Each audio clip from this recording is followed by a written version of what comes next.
Esta microclase se analiza la organización funcional de los ecosistemas y la forma en que los organismos se relacionan dentro del flujo de energía.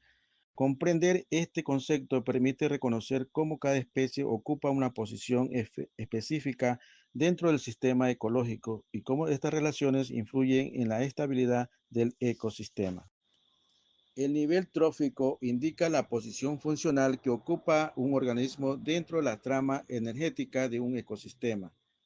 Esta posición se determina según la distancia que separa a cada organismo de la fuente primaria de energía, que generalmente proviene del Sol. Tradicionalmente, los niveles tróficos se representaban como una cadena lineal. Sin embargo, la ecología actual reconoce que la mayoría de los organismos participan en múltiples interacciones alimentarias.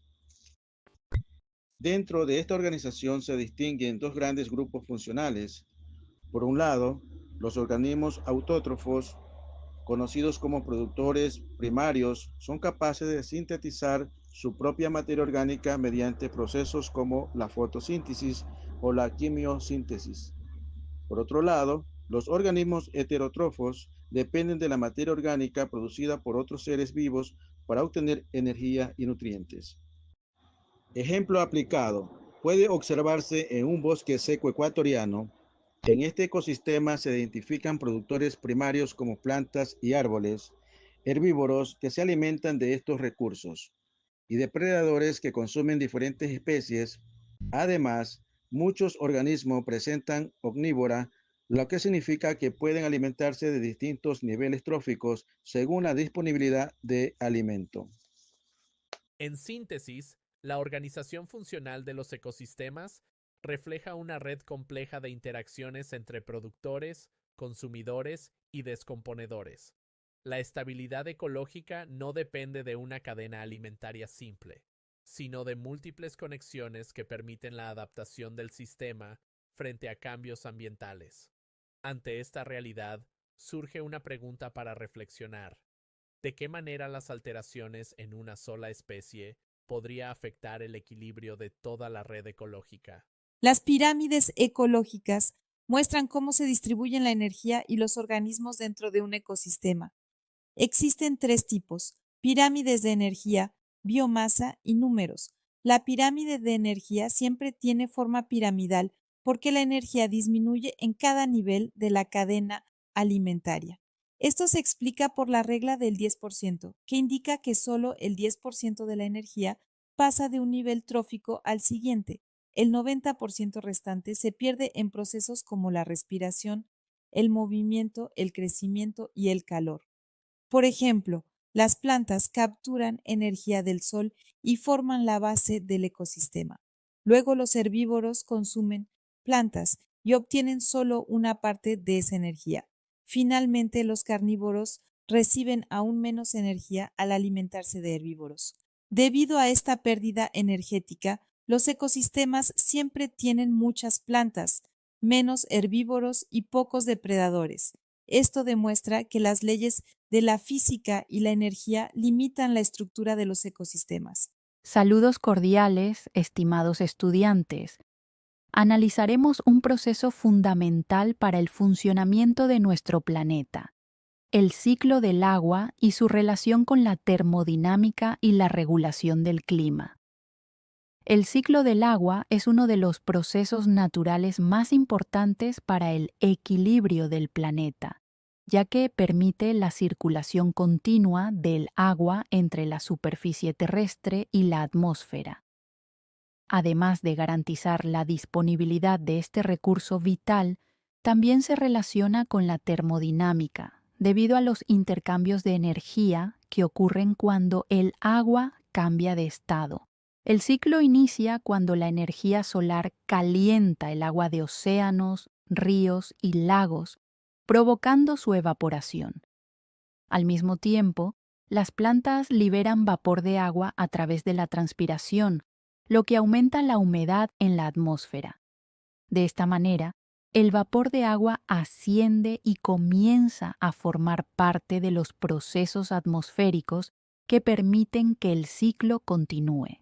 Cuando el vapor de agua asciende en la atmósfera, se enfría y ocurre la condensación, formando pequeñas gotas que dan origen a las nubes. Cuando estas gotas aumentan de tamaño y peso, se produce la precipitación, que puede manifestarse como lluvia, nieve o granizo. Posteriormente, el agua puede infiltrarse en el suelo, alimentar ríos o desplazarse hasta los océanos, completando nuevamente el ciclo. Desde la perspectiva de la termodinámica, el agua transporta energía en forma de calor latente.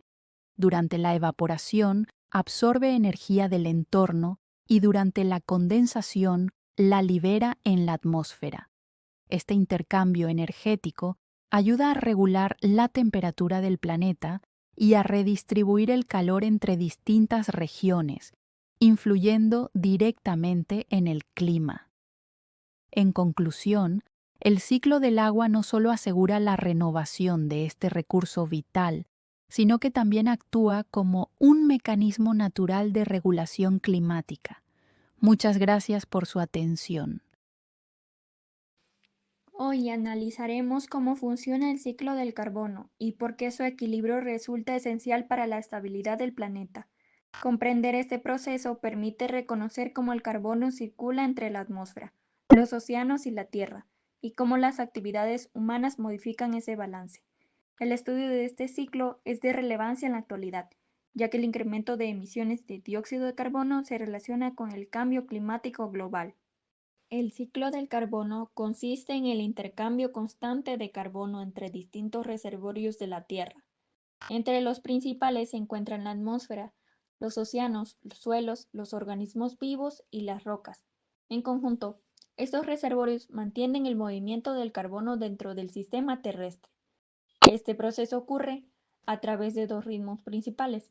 El primero es el ciclo biológico rápido, en el cual procesos como la fotosíntesis y la respiración intercambian carbono entre los seres vivos y el aire, en periodos que pueden durar días o años.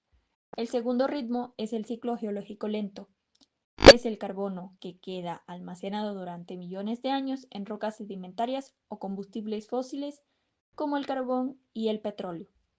La quema de combustibles fósiles, la deforestación y algunas actividades industriales trasladan carbono que permanecía almacenado bajo tierra hacia la atmósfera en forma de dióxido de carbono. Este proceso recibe el nombre de flujo antropogénico. Un ejemplo aplicado.